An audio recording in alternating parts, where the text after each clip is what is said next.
By the end of this video, you are going to have so much more knowledge on how to grow your Instagram and be a boss at it.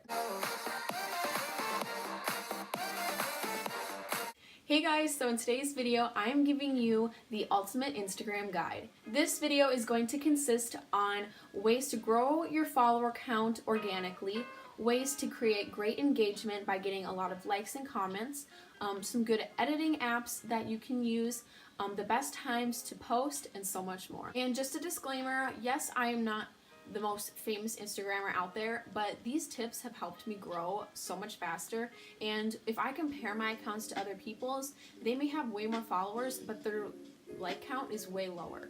So I'm gonna help you be able to balance that out so you have the followers, you have the likes, and you have the engagement. Also, don't forget to follow my Instagram, everyone. My username is janelle_.15, and I post a lot. And I'm just really proud of how my feed has been lately.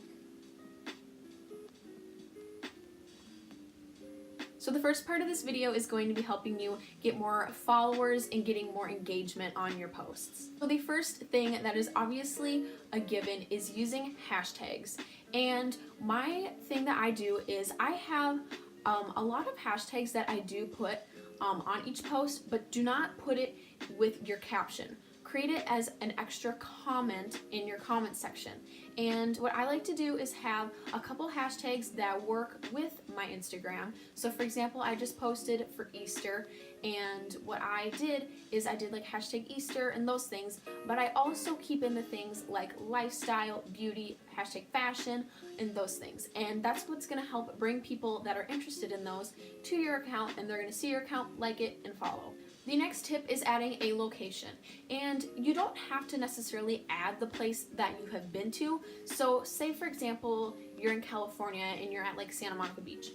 You don't necessarily have to tag that place, but what I like to do, and I'm just using my recent picture for Easter, for example, I did the location Easter egg.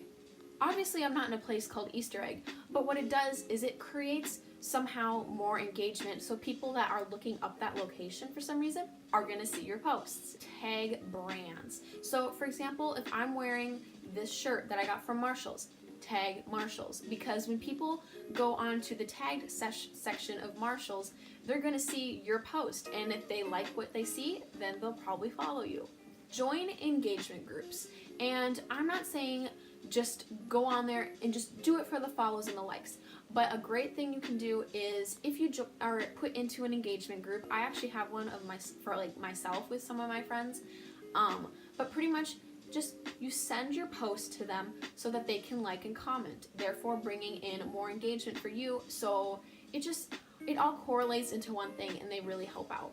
Another thing that can work for some people are gain parties, and a lot of people that like I follow seem to do these, where pretty much you just comment like I follow back on their posts, and then people will see you and then they'll follow you and you follow back, and that can just give you, you know, if say 10 people follow you for that, that's 10 more likes, and that makes the difference. Another simple way of just getting more followers and engagement is just reaching out to people. If you see like some of the people that you're following are following other people that you're not following, follow them and DM them. Be like, hey, would you want to support each other? And I'm not saying make fake friends, but I'm saying it helps to have more people, and it's going to give you more engagement, and it's going to help you out. And it's also helping them out. So it's kind of a win-win situation for all of you. But not buy bots. Do not buy followers. It is not going to help you in the end. You will lose them if they ever go through a cleanse. And it's not cool to have 10K followers and you get 20 likes. Like, it doesn't work. You don't want just the followers or just the likes. You want both together, and you want it to smoothly go up and progress. So don't buy bots. They're not worth it. Is to just post often. Don't just post once a month. I used to do that before I wanted to be like a social media influencer.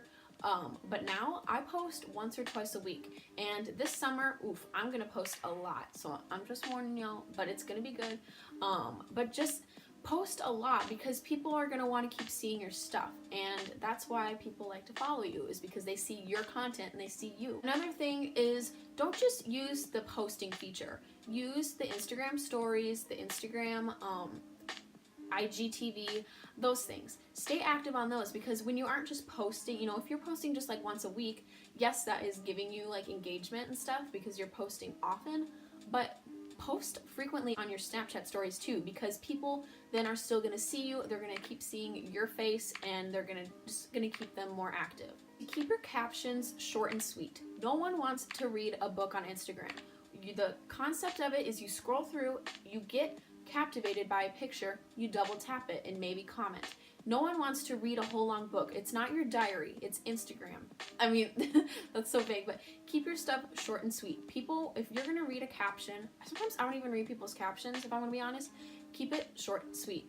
You know, a sentence, 2 words, 1 word. That is what helps people see that, and they're more like intrigued and not just like, oh, you know. Post different content. Post stuff that's unique, stuff that stands out. Not just a picture of you sitting down smiling, or a picture of you sitting down being like, no, that isn't what makes people like, oh, I'm intrigued. You want stuff that's different and unique. You want things that, you know, maybe you're in movement, maybe you're just, you know, not necessarily always posing. Maybe it's like an action pic of you whipping your hair. I'm just gonna quickly go on my Instagram.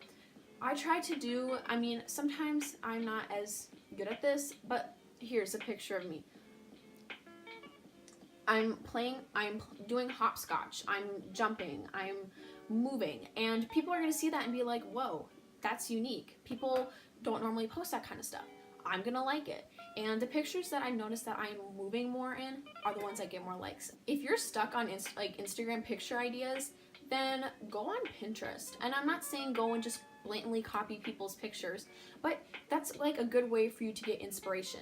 Going on Pinterest, getting inspired. Maybe even if you are just kind of like sitting, you know, you can like sitting in a certain position, you're kind of like, okay, you know, I could pose like that. That is the kind of stuff you need to have. I mean, I'm not saying you have to be creative, but you do. You need to have a creative mind to be able to think of these and not just take a random selfie that everyone else can do. Not every picture that you post on Instagram does it have to have the same exact preset / filter, because yes, feeds look beautiful when you have the same exact, you know, preset and stuff. But personally, I don't have a certain theme, because I believe that each picture is different and unique in their own way, and that, you know, you don't want you to have the same exact, you know, like if your saturation is like brought way down, you don't want to look blue the whole time. You don't want your shirts to always be black and white. You want to have that different and unique style, because that keeps people intrigued. People are going to see your posts and be more intrigued, not just being like, oh, here's another post where she looks orange. Another thing is to post pictures of yourself. And yes, Instagram can be kind of selfish and conceited in a way, but people might not necessarily want to see a picture of the view. They want to see you. If you're trying to grow your brand on Instagram, people want to see you.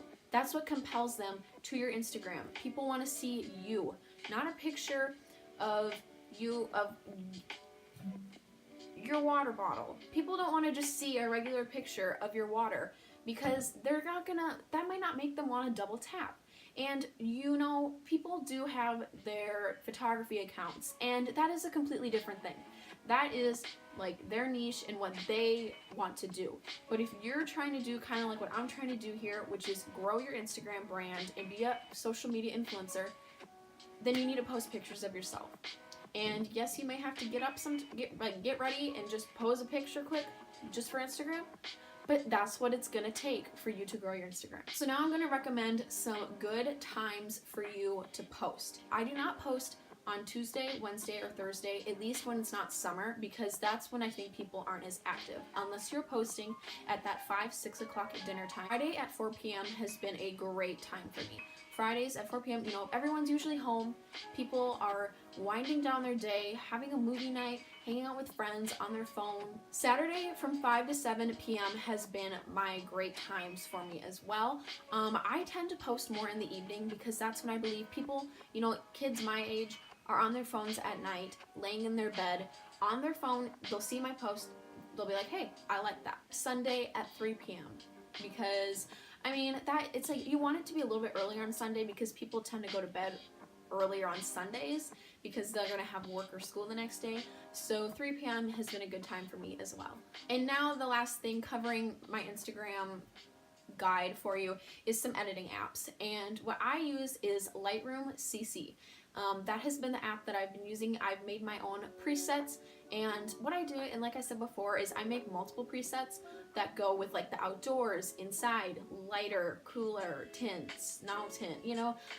So that is one that I really like because you get to be creative and make your own presets. VSCO, but I call it VSco. I don't know if anyone else does that, but that is an app that you can get like VSCO X, and that you can do like so many things with, but it does cost money.